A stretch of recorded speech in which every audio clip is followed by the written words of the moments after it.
So I think that people are far bigger than they think. What we identify with is often the thoughts in our head, and we think that we are the creators of, or at least the arbiter of, this thought versus this thought. And I don't subscribe to that belief. I've talked about free will in the past. I won't belabor it right now.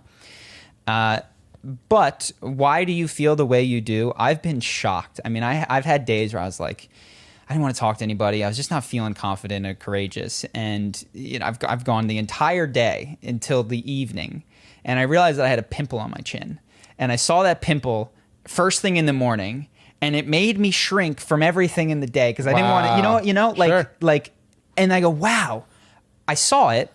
I registered it. I remember having that thought and having it kind of just bubble away. And then for the rest of the day... But you didn't know that's why you felt that way. I didn't know. Yeah. I was just in a mood where I didn't really want to talk to anyone. I was just only this side of my face without being cognizant of it. Yeah. And I think if you pay attention to your life, you'll find that what you think are the reasons for you feeling certain ways are sometimes right, but other times there's this, childhood melancholy, or there's a pimple melancholy. A lot of people, their dreams. Their dream. My sister has a hilarious story where a friend called her and she said, hey, I had a dream where you slept with my boyfriend. So I'm sorry, but I'm going to be a total bitch to you for the rest of the day probably. So you might just want to avoid me until I calm down. Okay, it wasn't me, right? She goes, yeah, I know, but I just want to murder you. All right. And at least you're self-aware enough. Yeah. And I think we might look at that person and go, wow, they're crazy. And really what they are is a step above most people. Self-aware. That recognizes the very limited domain of conscious power and control and even awareness. So why are you sad in any moment? Well, I can't tell you. And it might on occasion be, you might have all the accurate triggers. But, certainly the same sequence of events could happen to whatever, Gandhi or to someone else and create a very different result. So, okay, that's going to be the sequence of events that happen plus your past and how you relate to it. Yeah, there was a lot in the question. I appreciate the question. Mm-hmm. Though one thing it said, if I'm sad, is it because I'm not being present? I do think most sadness is a symptom of not being present. Mm-hmm. Because if you are sad because you had a breakup, or you are sad because of something that happened at work, or you are sad, it's very infrequent that you're sad because while I sit here on this couch with the dog on my lap and I look at Charlie, something in this moment is making me sad. It's normally a future projection. Even if it's happening now, it's what does this mean for my future? Mm-hmm.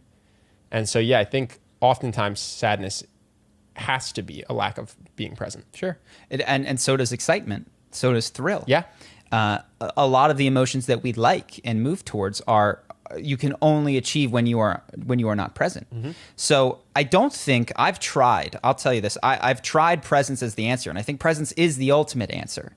But it's kind of like a kindergartner, and I'm the kindergartner trying to understand calculus when I try to be present. And so what I recognize is I'm going to have to go to first grade. I'm going to have to learn plus, minus. I'm going to have to do all that stuff. And for me, state breaks. You start with state breaks and incantations. You start with, I'm feeling sad. I'm going to put on happy music. I'm going to do a bunch of jumping jacks. I'm going to ecstatic dance for 60 seconds. Yeah. And I bet that will change my mood. I'm going to hit a punching bag. I'm going to scream. I'm going to play a video game. Yeah, no, I'm not saying, dude, I'm not the ultimate. I'm going to eat junk food. Present person. Right? That one thing, though, if you are sad, I really do think state breaks are incredible because a lot of times, to Charles' point, it is this something's occurring and you don't know what, and you don't know why you're sad, but you can't get out of it by thinking your way out of it. And so I would say stop trying to think your way out of it.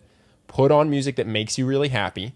Nothing that's about depressing stuff. Put on something that makes you want to dance, and then close your eyes and dance like a complete idiot for 90 seconds. Mm-hmm. And that's about how long it takes to kind of break you out of the funk. And by the way, you won't want to do this if you're really sad or if you're depressed. This is the thing with depression is you don't want to do the things will make you feel better. You'd rather lay around and feel bad. So I get that this advice is simple but not easy to execute. But that's funny enough. I've had that change my entire day. Mm-hmm. Where I felt down, and then I put on stupid song for 2 minutes and I dance alone in my apartment. And I go, I can have a day now. Sure. I can have a good day now. Whereas before I was melancholy. Yeah. And the last thing is I do think thinking gets demonized oftentimes in present, the people who advocate presence. And I think thinking is wonderful, and asking yourself these questions is great. What I would say is, in addition to all of what Ben said and I said, is to run tests and go, okay, I hypothesize that my sadness is a result of the things that happened today. So in order to test that, I'm going to do what Ben said. I'm going to just run around for 60 seconds, 90 seconds, take a run, and see if that changes it. And if that changes Not it... a run, an ecstatic dance. An ecstatic dance. Ecstatic dance, pardon me. And if that changes it, well, then maybe it wasn't the events. Maybe it was the events plus my physiological state. And you can run internal tests to try to get the answer and come at it from a personal scientist. I think with all of any advice someone gives around emotional mastery, it needs to be tested because there isn't a one size fits all is going to work for everybody. So like take it and try it and work for you. Unfortunately, no one can give you the perfect playbook for you. What we can offer are some very good suggestions. Yeah. Also, I'm gonna be a total hypocrite here. Yeah. Because I don't do this, but it's okay to be sad. Yeah. You know, I don't know why, but I'm incapable of accepting that belief, but I do know it's true. It's Read something my I'm book. working on. Whatever arises, love that. And so, yeah, I think like just because you're sad doesn't mean that you're broken, doesn't mean you're depressed. It's okay to be sad about things. You know, I think if you find you're wallowing or you've done it to the point where you're ready to move on, then take this advice. But if you get sad for a second, don't think of yourself as an emotional failure. That's just life. Yeah. Hope that you guys enjoyed that clip. If you want to see more like this and have us do more podcasts, we are 100% funded by our generous patrons. And if you'd like to contribute, there's a link in the description, and we'll have one pop up on the screen right here so that we can do more podcasts where we have fun conversations and hopefully some deep ones like this. Either way, hope that you enjoyed the video, and I will see you in the next one.